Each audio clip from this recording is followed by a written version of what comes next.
ఒకవేళ ఆమె ఏదో ఒక వంకతో మీ ఇంట్లోకి వస్తే, అప్పుడు మీరు ప్రమాదంలో ఉంటే, మీ దగ్గర తప్పించుకునే మార్గం ఏమీ లేనప్పుడు,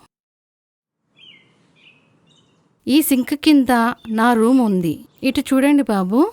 ఇలా గట్టిగా కొడితే మీరు ప్రాబ్లంలో ఉన్నారని నాకు తెలుస్తుంది. మర్చిపోకుండా గుర్తుపెట్టుకోండి. ఇలా గట్టిగా కొట్టండి.